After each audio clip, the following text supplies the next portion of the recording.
Hi friends, ఈరోజు ఇల్లు కథనం గురించి తెలుసుకుందాం. అమ్మమ్మ వెనకాల చెప్పులు లేని కాళ్ళతో చుర్రున మండే ఎండలో నడుస్తూ ఉంటే, నా తల్లే వచ్చేసింది అదిగో, ఆ కనబడే మలుపు తిరగగానే వచ్చేస్తుంది అంటూ నా నెత్తిన తన కొంగు కప్పడానికి ప్రయత్నించేది.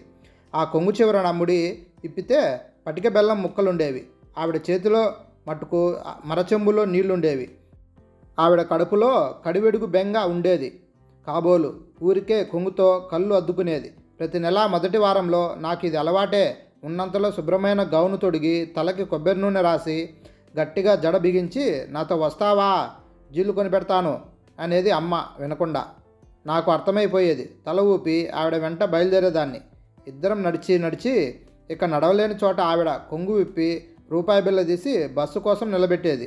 నాకు బస్సు ఎక్కాలని సరదాగా ఉండేది. కానీ ఎంతోసేపు కాదు. బస్సు దిగగానే మళ్ళీ నడక. అలా నడిచి నడిచి చివరికి ఆ ఇంటికి చేరేవాళ్ళం. ఆ ఇల్లు చూడగానే ఆవిడ నా చెయ్యి వదిలిపెట్టేసేది. ఆత్రంగా ముందుకెళ్ళి ఆ గోడల్ని తడిమేది. నేను ఇంటి ముందున్న బాదం చెట్టు కింద హుషారుగా కాయలు ఏరుకుంటూ ఉండేదాన్ని. ఆవిడ అలా ఉద్వేగంగా కొన్ని క్షణాలు అనిర్వచనీయమైన ఆనందాన్ని పొందాక బెరుకుగా కటకటాల తలుపు తట్టేది. ఎవరు అన్న కర్కశమైన గొంతు కంగున మోగి ఆ వెనకే ఓ లావుపాటి ఆవిడ నోటి నిండా తాంబూలం వేసుకుని నములుతూ బయటకొచ్చేది. అమ్మమ్మ ఓ వెర్రి నవ్వు నవ్వి, జనాబాయ్ అబ్బాయి ఉన్నాడా అని అడిగేది. జనాబాయ్ మొహం చిరుబుర్లాడించుకుంటూ, లేడు, పని మీద పోయిండు అనేది. అమ్మమ్మ ఉసూరుమంటూ ఆ అరుగు మీదే నిలబడి ఎప్పుడొస్తాడు అంది. ఆమె కసురుతున్నట్టు, మగోళ్ళు ఎప్పుడొస్తారో చెప్పనీకి అవుతుందా, నీ పైసలు తీసుకో అని విసురుగా లోపలికి వెళ్ళేది. అమ్మమ్మ నన్ను దగ్గరికి పిలిచి మరచెంబులో నీళ్లు పోసి తాగించేది. ఈలోగా ఆ ఇంట్లో నుంచి ఇద్దరు ముగ్గురు పిల్లలు బయటకొచ్చి బాదంకాయలు లాగేసుకుంటూ, అమ్మ ఈ పోరి బాదంకాయలు దుబ్బుకుపోతుందే అని అరిచేవారు. నాకు కోపం వచ్చి, అమ్మమ్మ ఈ ఇల్లు చెట్టు అన్నీ మనవే కదా, వీళ్ళిట్లా చేస్తారేం అనేదాన్ని. అమ్మమ్మ కన్నీళ్లు పెట్టుకోవడం మినహా ఏమీ చెప్పలేకపోయేది. ఇగో 60 రూపాయలు అద్దె తీసుకోపో అని జనాబాయ్ గిరాటేస్తున్నట్లుగా అమ్మమ్మకిచ్చేది. అమ్మమ్మ వాటి వంక విరక్తిగా చూసి, అబ్బాయి ఇల్లు ఖాళీ చేసే విషయం ఏమైనా చెప్పాడా అనేది. అప్పటిదాకా కాస్త శాంతంగా ఉన్న ఆ స్త్రీ మూర్తి ఆ మాటతో విజృంభించి అనర్గళంగా అమ్మమ్మని తిట్టేది. ఏంది, మాటకి ఇల్లు ఖాళీ చెయ్యి అంటావు, ఈసారంటే మంచిగా ఉండదు. మళ్ళా 20 సంవత్సరాల సంధి, ఈ ఇంటికి ఎంత సొమ్ము పెట్టినమో ఎరుకుందా, ఇక నువ్వు రానే వద్దు, టపాలా నీ అద్దె నీకు పంపిస్తా, పో పో అని కటకటాలు బల్లున మూసేసేది. మాకేసి ముష్టి వాళ్ళని చూసినట్లుగా వెలపరంగా చూసేవాళ్ళు ఆవిడ పిల్లలు. అమ్మమ్మ బతిమాలుతూ, కొడుకులు లేనిదాన్ని, నీ ముగ్గున్నే కొడుకులా అభిమానించి ఇల్లు అద్దెకిచ్చాను. 20 ఏళ్ళుగా ఖాళీ చేయమన్నప్పుడల్లా ఏవో వంకలు చెప్తుంటే ఓపిగ్గా భరించాను. ఇంకా నా పిల్లలకి నా అవసరం తీరింది. ఆడపిల్లల దగ్గర ఎంతకాలం అని ఉంటానో, నా గూడు నాకు ఇచ్చేయండి తల్లి అని దండం పెట్టేది. ఆమె ఎకసక్కంగా, కొడుకు అనుకుంటివిగా, అట్లే అనుకో, కొడుకుకే అవుతుంది ఇల్లు, ఇక ఏడ్చేది ఏమిటికి, డ్రామా చేయకు ముసల్దానా, గమ్మున వచ్చిన తట్టే వెనక్కి మళ్ళీపో అని బెదిరించి లోపలికి చక్కాపోయేది.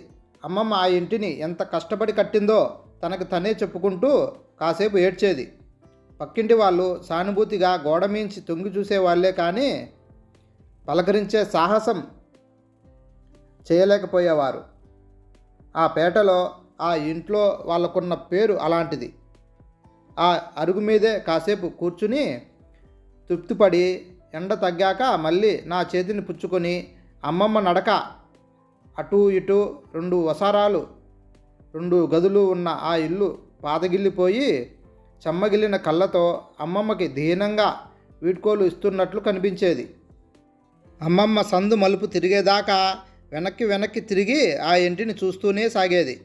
అమ్మ ఆఫీస్ నుండి వచ్చాక అమ్మమ్మతో, అద్దె వసూలుకు వెళ్ళొచ్చావా, ఏమన్నారు, నాకు తెలుసు, నాన్నగారు బతుకున్నంతకాలం స్వాతంత్రం కోసం పోరాడుతూ ఉన్నదంతా దేశానికి పెట్టారు. పోయాక మాత్రం ఆయాచితంగా గవర్నమెంట్ వాళ్ళకి ఇచ్చిన డబ్బు నీకు దక్కనిస్తారా, ఆ డబ్బుతో కట్టిన ఆ ఇల్లు నీకు దక్కకుండా ఆయన ఆత్మ అడ్డుపడుతోంది అనేది తాతయ్య స్వాతంత్రం వచ్చాక. ఏ పదవి ఇస్తానన్నా వద్దన్నారని, తనకంటూ ఏమీ మిగల్చలేదని అమ్మమ్మ అప్పుడప్పుడు బాధపడినా, అంతలోనే మీ తాత సింహమే సింహం, ఆకలేసినా గడ్డి కరవదు అనేది గర్వంగా. ఆ రాత్రి వాకిట్లో చాప మీద అమ్మమ్మ పక్కన పడుకుని ఆవిడ చెప్పే కథ వింటున్నాను. చేపా చేపా ఎందుకు ఎండలేదు అంటే గడ్డిమేటు అడ్డొచ్చింది అంది. గడ్డిమేపు ఎందుకు అడ్డొచ్చావు అంటే దూడ మెయ్యలేదు అంది.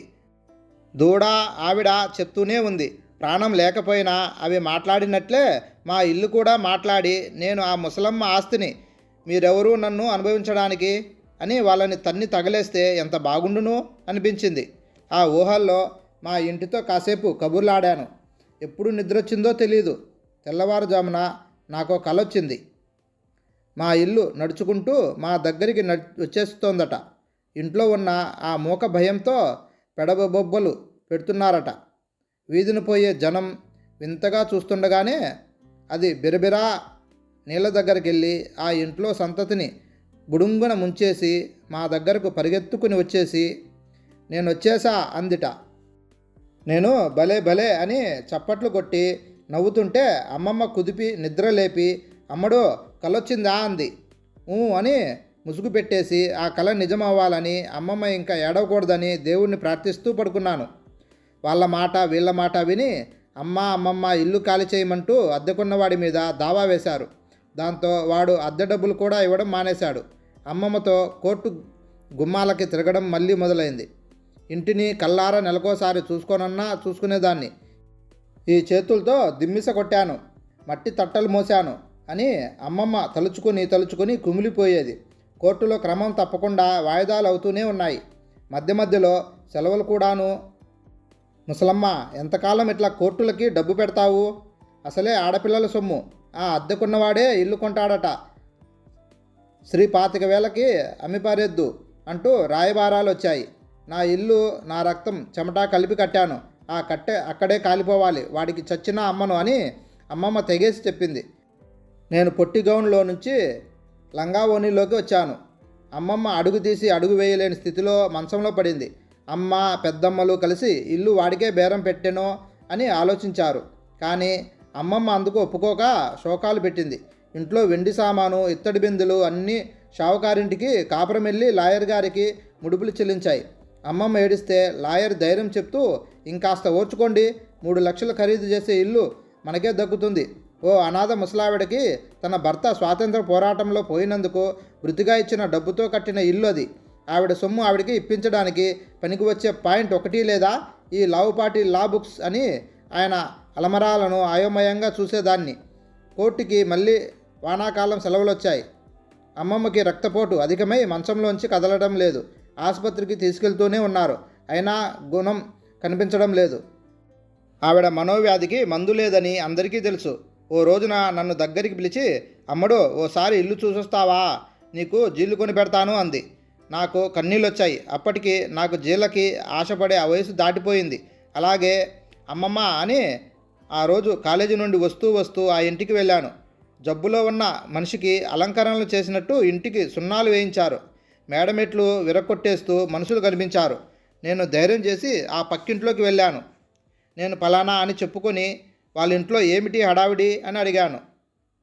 వాళ్ళ అమ్మాయి పెళ్ళి, మేడమెట్లు ముందుకు ఉంటే అచ్చిరాదని ఎవరో వాస్తు చెప్పారట.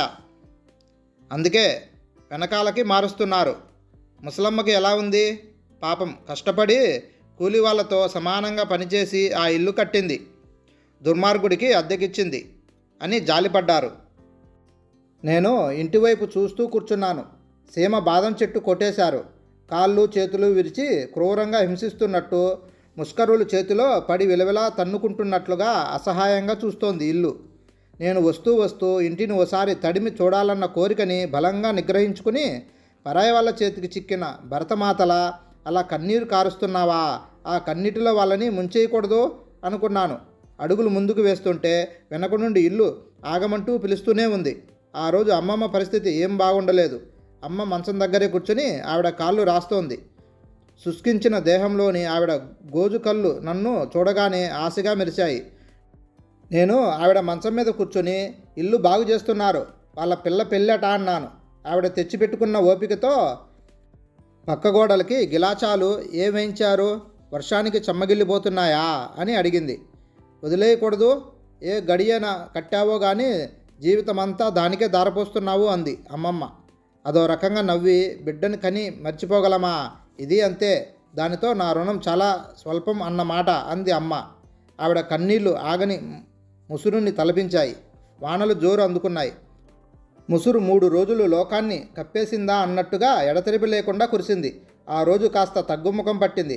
అమ్మమ్మకి బాలేదన్న కబురు తెలిసి పెద్దమ్మ పిల్లలు వచ్చారు. అమ్మమ్మకి ఆ రోజు ముమ్మరంగా జ్వరం కాస్తోంది. ఏదో లోకంలో ఉన్నట్టు మాట్లాడుతూ ఆ గోడలకి సున్నం వేయించాక అందం వచ్చిందే, పైకప్పు చెమ్మరిస్తున్నట్లుంది చూడు అంటోంది. సంధి ప్రేలాపనలా ఉంది అంది పక్కింటావిడ. ఇంతలో లాయర్ గారు వచ్చారు. ఆవిడికి ఎలా ఉంది అని అడిగారు. నల్లబట్టల్లో ఆ రోజు కాళ్ళూడిలా లేరు, తెల్లని దోవతి లాల్చీలో శాంతిక పోతంలా ఉన్నారు, అదే బాగు అని నిట్టూర్చింది అమ్మ. ఈ వార్త ఆవిడికి చెప్పవచ్చో లేదో కానీ మీ ఇల్లు దక్షిణం వైపు గోడ కూలి ఆ ఇంట్లో ఉన్న వాడి మీద పడిందట, తల్ల పగిలి అక్కడికక్కడే పోయాడట అన్నారు. ఆ మాటలు వింటున్న నాకు ఆశ్చర్యం వేసింది. అయ్యో పాపం అంది అమ్మ. తెల్లవారితే పిల్ల పెళ్ళి తలపెట్టుకున్నారు కూడాను. దైవలిఖితం, ఎవరు తప్పించగలరు అన్నారాయన. అమ్మమ్మకి కూడా ఈ సంగతి చెప్పారు. మేడమెట్లు మార్చకుండా ఉండాల్సింది, ఎంత ఆపద తెచ్చుకున్నాడు, ఇంత అశుభం జరిగిందా అని బాధపడింది. నాకు మాత్రం మా ఇల్లు వాళ్ళ మీద కసి తీర్చుకుంది అనిపించింది. ఆ తర్వాత ఆ ఇంట్లో అద్దెకున్నవాడి భార్యా పిల్లలు కోర్టు గురించి పట్టించుకోలేదు. ఇల్లు ఖాళీ చేయమని ఆర్డర్ వచ్చింది. సామాన్లు బయట పారేసి వాళ్ళని ఖాళీ చేయించారు. అమ్మమ్మని ఆటోలో కూర్చోబెట్టి ఆవిడ ఇంటికి తీసుకెళ్ళాం. ఇల్లు మామిడాకుల తోరణాలతో అలంకరించుకుని కొత్తగా కనిపించింది. కూలిన గోడకి మళ్ళీ మరమ్మతులు చేశారు. అమ్మమ్మ కాలు పెట్టగానే ఇల్లు ఆనంద తరంగిణి అయ్యి జలజల ఆత్మీయత జల్వారిచ్చినట్లు నాకు అనిపించింది. ఇంటి ముందు అప్పుడే మొలకెత్తుతున్న చిన్న బాదం చెట్టుకు నేను కంచె కడుతుంటే, చూసావా, ఎవరూ చేయలేని న్యాయం నేను చేశాను అని ఇల్లు నాతో కబుర్లు చెప్పింది. హాయ్ ఫ్రెండ్స్, ఈ కథ మీకు నచ్చినట్లయితే please like and subscribe friends.